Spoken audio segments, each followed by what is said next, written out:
9ஆம் தலைமுறை ஜோதிடர் கோபால் ஐயாவுக்கு வணக்கங்கள். வணக்கம் மணிகண்டன். வணக்கம் ஐயா, எப்படி இருக்கீங்க? நல்லா இருக்கேன். நீங்க எப்படி இருக்கீங்க? நல்லா இருக்குங்க ஐயா. ஐயா, சனி வகர பயிற்சி பலன்கள் பார்த்துட்டு இருக்கோம். அந்த வரிசையில் ரொம்ப முக்கியமான ராசி மகர ராசி. ஸோ இந்த மகர ராசிக்கு சனி வக்ரமாறனால எந்தவித பலன்கள் தராரு? ஏன்னா 3ஆம் இடம் சொல்லுவோம், உபஜய ஸ்தானம்னு சொல்லுவோம், ஸோ முயற்சி ஸ்தானம் சொல்லுவோம். ஸோ அந்த இடத்துல தான் இருக்காரு, இருந்து இப்போ வக்ரமா வராரு. ஸோ வர்றதுனால எந்தவித பலன்கள் கிடைக்க போகுது? கிட்டத்தட்ட 138 நாட்கள் இருக்க போகுதுங்க ஐயா. ஸோ அதை பத்தி சொல்லுங்க.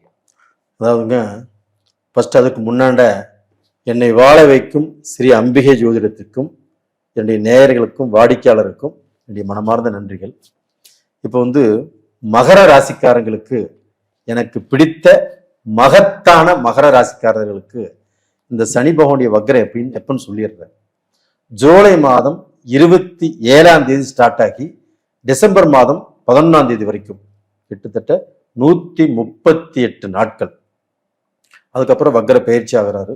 இந்த 138 நாட்கள் சனி வக்ரமாகிறதுனால மகர ராசிக்காரங்களுக்கு என்ன பலன் கிடைக்கும், அதை பற்றி இப்போ நம்ம விளக்கமா சொல்ல போறோம். மகர ராசிக்கு 3ஆம் இடத்துல சனி இருக்கிறாரு. அப்ப அந்த 3ஆம் இடத்தில் இருக்கக்கூடிய சனி பகவானால் கண்டிப்பாக மகர ராசிக்காரங்களுக்கு நல்லதுதான் நடக்கும். இது வரைக்கும் நல்லதான் நடந்துட்டு இருக்குது.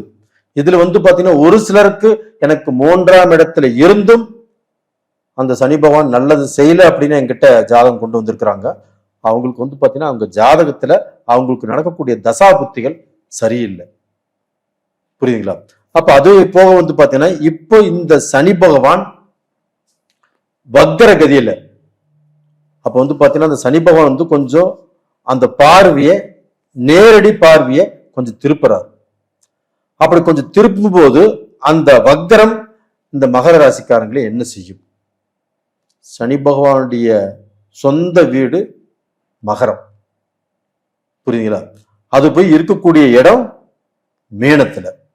அந்த மீனத்தில் இருக்கக்கூடிய சனி பகவானை 9ஆம் பார்வையாக குரு உச்சம் பெற்று, புனர்பூச நட்சத்திரத்துல உச்சம் பெறாரு. அது 9ஆம் பார்வையாக அந்த குருவுடைய வீட்டையும், அந்த குரு வீட்டில் இருக்கக்கூடிய சனி பகவானையும் அந்த மகர ராசிக்காரங்களுக்கு அந்த 3ஆம் இடத்துல இருக்கக்கூடிய சனி பகவானை குரு பார்க்கிறார். இது ஒரு அற்புதமான டைம், ஒரு அட்டகாசமான டைம். 2 யோகம். அதாவது பாத்தீங்கன்னா, சனி பகவான் 3ஆம் இடத்தில் இருப்பது யோகம். அது போக 3ஆம் இடத்தில் இருக்கக்கூடிய சனி பகவானை குரு பகவான் பார்ப்பது யோகம். இந்த யோகத்தால ஃபர்ஸ்ட் இவங்களுக்கு எந்த விதத்தில் நல்லது நடக்கும் அப்படின்னா, இவங்க அண்ணன் தம்பி அக்கா தங்கச்சி இவங்களோட கருத்து வேறுபாடு, மன முறிவு இருக்கும், இது சரியாகும். அதுபோக பங்கும் பங்காளிகள் இவங்களுக்குள்ள பாத்தீங்கன்னா மனஸ்தாபங்கள், மன கஷ்டங்கள் இருக்கும், சரியாகும். அதுபோக இவங்களுக்கு பயணங்களால் பிரச்சனை, ஒரு வெளிநாடு போகணும்னு நினைச்சிருப்பாங்க, இல்லை பாத்தீங்கன்னா வேற ஸ்டேட்டுக்கு போகணும்னு நினைச்சிருப்பாங்க, இல்லை வேற பிசினஸ் மாத்தி வெளியூர் போய் செய்யணும்னு நினைச்சிருப்பாங்க, அதெல்லாமே நடக்காம இருக்கும். அது எல்லாமே இப்போ மாத்தி அமைக்கக்கூடிய அளவுக்கு வாய்ப்புகள் உருவாகும். அது போக இந்த பீரியட்ல வீடு மாத்தலாம், இடத்த மாத்தலாம், தொழிலை மாத்தலாம் அப்படின்னு நினைச்சிருப்பாங்க. அது எல்லாமே கடந்த காலங்கள்ல நடக்கலினாலும் இந்த 138 நாட்களில் கண்டிப்பாக மகர ராசிக்காரங்களுக்கு ஒரு பெரிய மாற்றம் கண்டிப்பா உருவாகும். சிறப்பு. ஆரோக்கிய விஷயம் அப்படிங்க. அதாவது பாத்தீங்கன்னா, மகர ராசிக்காரங்களுக்கு எவ்வளவு, அவங்க ராசிக்கு சனி அதிபதி, ரொம்ப நேர்மையானவங்க. அதே சமயத்துல பாத்தீங்கன்னா, எல்லாத்துக்குமே நல்லது செய்யக்கூடிய எண்ணம் படைத்தவர்கள். அது போக தர்ம சிந்தனை உடையவர்கள். அவர்களுக்கு பாத்தீங்கன்னா, உடம்பு சரியில்லை, தன்னுடைய மனைவிக்கு உடம்பு சரியில்லை, மனைவிக்கு உடம்பு சரியிருந்தா மகளுக்கு உடம்பு சரியில்லை, மகளுக்கு உடம்பு சரியிருந்தா மகனுக்கு உடம்பு சரியில்லை, இவங்க எல்லாரும் நல்லா இருந்தா அவங்க அப்பாவுக்கு உடம்பு சரியில்லை, அம்மாவுக்கு உடம்பு சரியில்லை, இப்படிங்கிற மனவேதனையில நிறைய பேர் பாதிக்கப்பட்டு இருக்கிறாங்க. அந்த மனவேதனை தீரக்கூடிய காலகட்டங்கள் இப்ப வந்தாச்சு. அப்ப இந்த மனவேதனை தீரும் போதே இவங்களுக்கு சந்தோஷம் பிறக்கும், ஒரு மன மகிழ்ச்சி பிறக்கும். அதற்கு காரணமாகப்பட்டது அந்த குரு பகவானே இவங்களுடைய ராசியை பார்க்கிறார். அந்த ராசியை பார்க்கும்போது மனசு தெளிவடையும், மனசு தெளிவடையும், மனசு சுத்தமாகும். அப்போ இவங்க திங்க் பண்றது எல்லாமே இதற்கு முன்னாண்ட நெகட்டிவ் தாட்ஸ், இது செய்யலாமா, இது வேண்டாமா, செஞ்ச லாஸ் ஆயிருமா, இந்த வழியில போகலாமா, போகக்கூடாதா, அவங்க நம்பலாமா, நம்பக்கூடாதா, இப்படிங்கிற அளவுக்கு வந்து எல்லாமே நெகட்டிவ் தாட்ஸ் தான் இவங்களுக்கு ஜாஸ்தியா இருந்துச்சு. இந்த பீரியட்ல அந்த நெகட்டிவ் தாட்ஸ் எல்லாமே பாசிட்டிவ் தாட்ஸா மாறப்போகுது.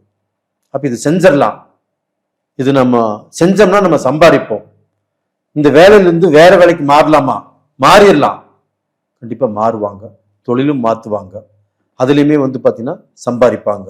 இந்த பீரியட்ல கடன் வாங்கி ஒரு பிசினஸ்ல போட்டாலும், இல்ல வந்து ஒரு பிசினஸுக்கோசரம் லோனே வாங்கினாலும், இல்ல வீடு கட்டுவதற்கு லோனே வாங்கினாலும், இதனால வந்து பாத்தீங்கன்னா உங்களுக்கு லாபம் தான். அப்ப வந்து பாத்தீங்கன்னா கடன் வாங்கி கடன்னால இவங்க 10 ரூபாய் ஆதாயம் தேடக்கூடிய ஒரு டைம் இப்ப வந்திருக்குது.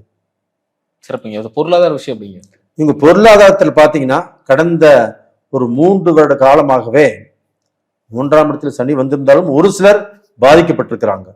அவங்க எல்லாருமே இந்த பீரியட்ல இந்த 138 நாட்கள்ல அவங்க வாழ்க்கை ஒரு சரித்திரமாக மாறும். ஏன்னா தன்னுடைய ராசியவே குரு பார்க்கிறாரு, தன்னுடைய 3ஆம் இடத்தை குரு பார்க்கிறாரு. அந்த குரு பார்க்கறதுனாலையும் இவங்களுடைய ராசி அதிபதி சனி பகவான் அப்படிங்கிறதுனாலையும் அந்த சனி பகவானை குரு பார்க்கறதுனாலையும் மகர ராசிக்காரங்க இந்த நான் சொல்லக்கூடிய இந்த விஷயத்த நல்லா ஸ்ட்ராங்கா புரிஞ்சுக்கணும். இதனால உங்க வாழ்க்கையில மிகப்பெரிய மாற்றம் வரும். நீங்க எடுத்து வைக்கக்கூடிய ஒவ்வொரு அடியும் இடிமாறதான். அப்ப வந்து பாத்தீங்கன்னா நீங்க மிகப்பெரிய செல்வத்தை, ஒரு செல்வாக்கை, ஒரு உயர்ந்த அந்தஸ்தை, ஒரு உயர்ந்த பொசிஷனுக்கு கண்டிப்பாக வருவீங்க. உங்களை யார் யார் இகழ்ந்து பேசினார்களோ அவங்களுக்கு முன்னாண்ட நீங்க உயர்ந்து வாழ்வீங்க. அப்போ வந்து பாத்தீங்கன்னா உங்களுக்கு வந்து மக்கள் செல்வாக்கு, அரசியல் இருந்தாலும் சரி நீங்க நல்ல நிலைமைக்கு வருவீங்க. அது போக நீங்க நார்மலா சாதாரணமா இருக்கீங்கன்னா நீங்க வந்து பாத்தீங்கன்னா பெரிய ஆள் ஆயிருவீங்க. உங்களை நினைச்சு நீங்களே சந்தோஷப்படுவீங்க. அது போக வந்து பாத்தீங்கன்னா உங்களை எல்லாரும் பாராட்டுவாங்க. இந்த மாதிரியான ஒரு காலகட்டம் உங்களுக்கு காத்துட்டு இருக்குது, இப்ப வந்தாச்சுன்னு நினைச்சுக்கோங்க. சிறப்புங்க. அதே மாதிரி இந்த வரன் பார்த்துட்டு இருக்கிறவங்களுக்கு வரன் கிடைக்குமா? அதே மாதிரி திருமண வாழ்க்கையில இருக்கிறவங்க உறவுகள் எப்படி இருக்குங்க? அதாவது வந்து பாத்தீங்கன்னா இதற்கு முன்னாண்ட இந்த திருமண வாழ்க்கையில வந்து பாத்தீங்கன்னா இவங்களுக்கு 2ஆம் இடத்துல ராகு இருக்கிறார் இல்லைங்களா, அந்த ராகுவால் இவங்க வாழ்க்கையில வந்து பாத்தீங்கன்னா கணவன் மனைவி உறவே கொஞ்சம் திருப்தி இல்லாம, சந்தோஷங்கள் கெட்டு, ஒரே குடும்பத்துல கணவன் மனைவி இருந்தும் அவங்களுக்குள்ள நல்ல அண்டர்ஸ்டாண்டிங் இல்லாம இது மாதிரி வாழ்ந்துட்டு இருக்கிறாங்க. அது போக திருமண உறவுகள் கூட ஒரு பொண்ணு போய் பார்க்குறோம், அந்த பொண்ணு பார்த்துட்டு என்ன சொல்றாங்க அப்படின்னா, இன்னும் கொஞ்சம் இந்த பொண்ணு படிச்சிருந்தா நல்லா இருக்குமா, இன்னும் கொஞ்சம் அழகா இருந்தா நல்லா தான் இருக்குமே, இந்த பொண்ணு கொஞ்சம் கொள்ளமா இருக்குது, கொஞ்சம் ஹைட்டா இருந்தா நல்லா இருக்குமே, இது மாதிரி குறை சொல்லுவாங்க.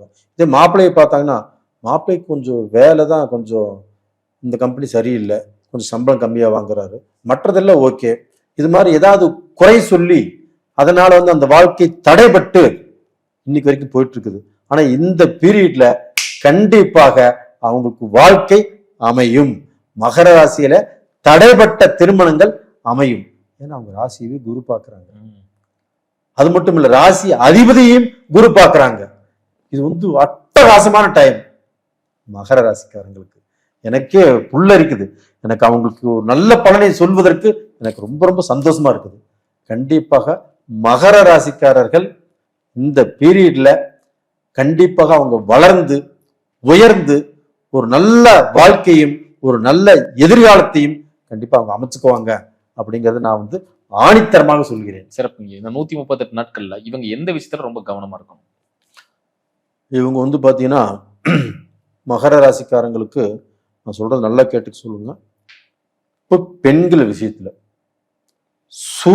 சூதாட்டத்துல ரொம்ப ஜாக்கிரதையா இருக்கணும். இது வந்து பாத்தீங்கன்னா 100க்கு 80% சூதாட்டத்துக்கே போக மாட்டாங்க. மீதி 70% நல்லவங்களா இருப்பாங்க. ஆனா அந்த 70%ம் கெட்டு போறதுக்கு வாய்ப்பு இருக்குது. ஏன்னா ஒரு சிலருக்கு வந்து பாத்தீங்கன்னா நடக்கக்கூடிய தசை, அந்த தசை தான் ஒருத்தர் நல்லவங்களாக்கும் கெட்டவங்களாக்கும்.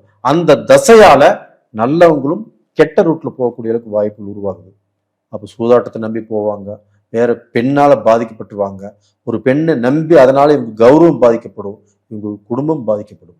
அதனால பெண்கள் விஷயத்திலையும் கேம்பிளிங்லையும் ரொம்ப ஜாக்கிரதையா இருக்க சொல்லுங்க. சிறப்பு. இந்த பீரியட்ல ஒன்றும் பிரச்சனை ஆகாது. இருந்தாலும் கொஞ்சம் ஜாக்கிரதையா இருக்கிறது நல்லது. அது மாதிரி செயல்ல யாராவது ஈடுபட்டு இருந்தாங்கனாலும் அவங்க வந்து இந்த பீரியட்ல இதெல்லாம் நம்மளுக்கு வேண்டாம், இந்த சூதாட்டம் வேண்டாம், இந்த பெண்கள் விஷயம் வேண்டாம், நம்ம வந்து நம்ம குடும்பத்தில் நல்லா இருக்கலாம் அப்படிங்கிற எண்ணங்கள் இப்போ உருவாகும். தன்னை போல நல்ல ரூட்டுக்கு வந்துருவாங்க. சிறப்பு. இப்போ கோச்சார் ரீதியா சொல்லிட்டீங்க, பிறப்பு ஜாதகத்துல வந்து சனி பகவான் எங்கேயோ ஒரு இடத்துல இருந்தாகணும். ஸோ அப்படி வந்து எந்த இடத்துல இருந்தா யோகம், எந்த இடத்துல இருந்து அவயோகம் தருவாருங்க? இப்போ இவங்க ஜாதகத்துல வந்து பார்த்தீங்கன்னா சனி பகவான் ஒரு சில இடத்துல இருந்தால் யோகத்தை கொடுப்பாரு, ஒரு சில யோகத்துல இருந்தால் அவயோகத்தை கொடுப்பாரு. ஆனா இவங்களுக்கு வந்து பார்த்தீங்கன்னா 8, 12ஆம் இடங்கள்ல சனி பகவான் இருக்கக்கூடாது. ஆட்சி உச்சம் அடையலாம், சனி பகவான் தப்பு இல்லை. அதே சமயத்துல சனி பகவான் நீச்சம் அடையக்கூடாது. அது போக சனி பகவான் வந்து பார்த்தீங்கன்னா இந்த கூட்டு கிரகங்களோடு இருக்கிறாங்க அப்படின்னா அதை நல்லா நம்ம செக் பண்ணணும். அது போக ராகுவோடையும் கேதுவோடையும் சனி பகவான் தொடர்பு இருக்கக்கூடாது. அப்படி தொடர்பு இருந்தால் ஏதாவது ரூபத்துல அவங்க வந்து பார்த்தீங்கன்னா பாதிக்கப்பட வச்சிரும். அதனால இவங்க ஜாதகத்திலையுமே அது எப்படி இருக்குதுன்னு தெரிஞ்சுக்க சொல்லுங்க. நான் சொன்ன பலனையுமே கம்பேர் பண்ண சொல்லுங்க. இது ரெண்டையுமே கம்பேர் பண்ணி பார்க்கும்போது தான் அந்த பலன், இந்த நாம் சொல்லக்கூடிய பலன் எடுத்துக்கலாமா வேண்டாமான்னு அவங்களுக்கு புரியும். அது போக நம்ம நண்பர் ஒருத்தர் இப்போ மலேசியால இருந்தாரு. இந்த 3 வருஷத்துக்கு முன்னாடி அவங்க ஜாதகம் கொண்டு வந்தாங்க, எல்லாமே பார்த்தோம். இந்த பீரியட்ல ரொம்பவுமே சரியில்லை, ரொம்பவுமே மன உளைச்சல் வரும், குடும்பத்துல கஷ்டங்கள் வரும் அப்படின்னு சொன்னேன். அதே மாதிரி வந்துச்சு. நம்ம எல்லாம் சொன்ன மாதிரியே நடந்துச்சு. அவங்க வந்தாங்க, பார்த்தாங்க, சில விஷயங்கள் நாமளும் சில கோயிலுக்கு போக சொன்னோம், சில பரிகாரங்களும் பண்ணணும். இன்னைக்கு அவங்க நல்லா இருக்கிறாங்க. இந்த பலனும் அவங்களுக்கு வந்து கண்டிப்பா சேரும். இந்த பீரியட்ல இருந்து அவங்க இன்னும் நல்லா இருப்பாங்க. சிறப்பு சிறப்பு. ரொம்ப அற்புதமா சொன்னீங்க. மீண்டும் அடுத்த காலம் சந்திக்கலாங்க. ரொம்ப நன்றிங்க மணிகண்டன். நன்றிங்க.